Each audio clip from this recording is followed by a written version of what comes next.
Let's read a Princess and the Frog story called Cooking Up a Plan. Ever since she was a little girl, Tiana loved to cook. Her father taught her everything she knew. They spent many happy hours side by side at the stove, mixing up pots of gumbo and dreaming of the restaurant they would open someday. They wanted to be a welcoming place where all different kinds of people could come together to share food and friendship. By the time Tiana had grown up, her father had passed away, but she still dreamed of opening the restaurant. She had her eye on an old sugar mill. It would be the perfect place.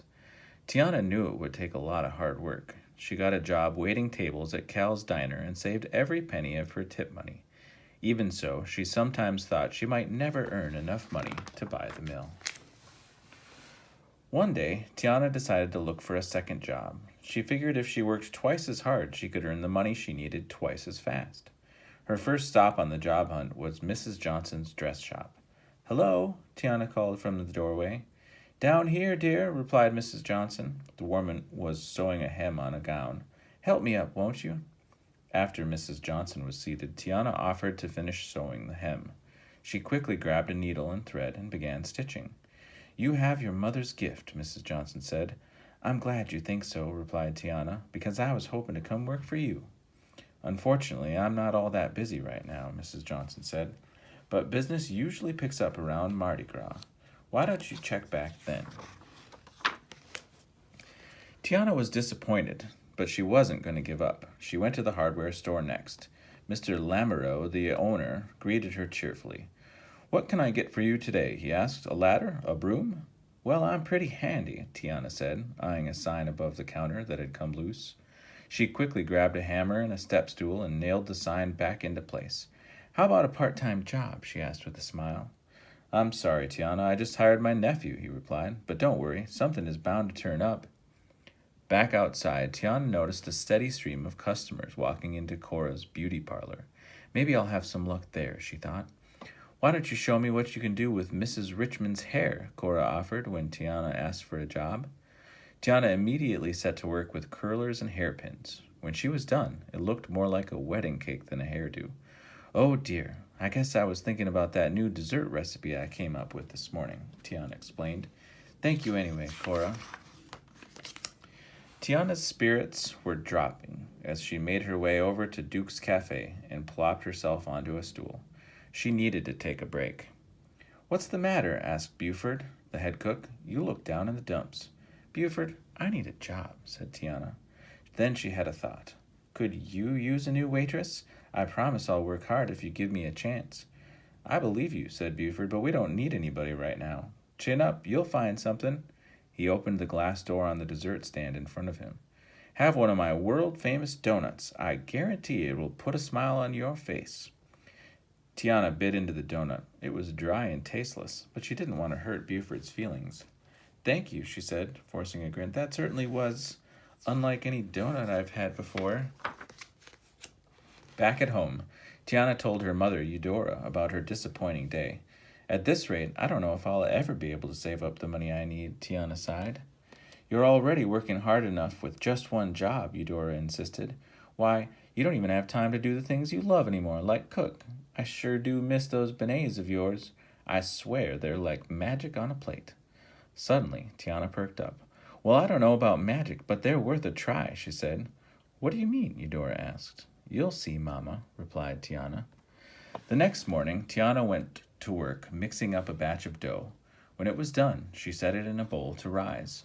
Next, she cut the dough into squares that she dropped into a deep fryer. Soon, they turned crispy and golden. One by one, Tiana carefully removed the beignets from the fryer and began dusting them with powdered sugar. She smiled as she set aside one for her mother. She piled the rest onto a large plate.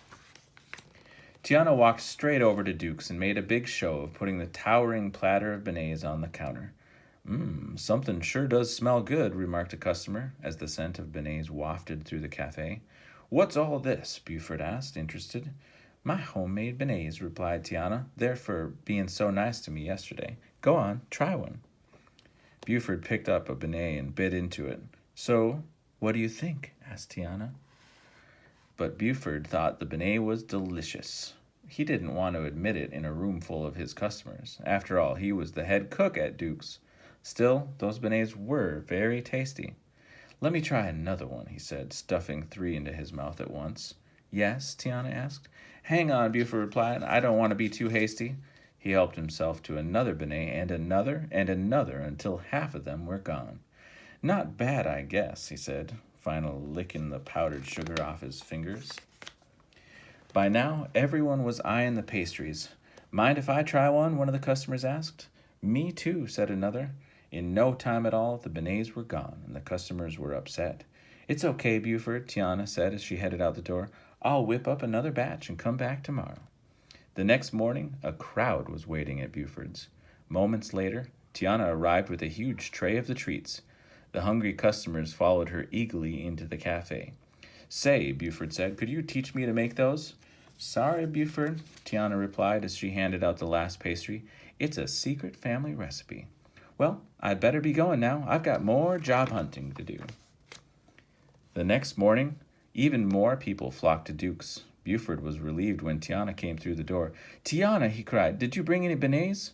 I sure didn't, she replied. But that's what these folks are here for, wailed Buford. It seems to me, Tiana began, that what you need is a beignet cook and a waitress to help with all these extra customers. Lucky for you, I'm both rolled into one. But I can't afford to offer you even one job, let alone 2, exclaimed Buford. You mean you couldn't afford, Tiana corrected him. My beignets have at least tripled your business. So what do you say? Buford handed her an apron. Miss Tiana, he said, you drive a hard bargain, but you've got yourself a deal. In no time at all, Tiana whipped up enough beignets for the whole cafe to enjoy. Later that day, Tiana told her mother about her new job. When you called my beignets magic on a plate, she explained, I decided to let them cast their spell. There was no magic to it, Eudora said. What got you that job was smarts and determination. I'm proud of you, sweetheart. Thanks, Mama, Tiana answered happily. She was one step closer to making her dreams come true. She took a plate from behind her back. I made some beignets just for you. Shall we have some to celebrate? I thought you'd never ask, Eudora declared.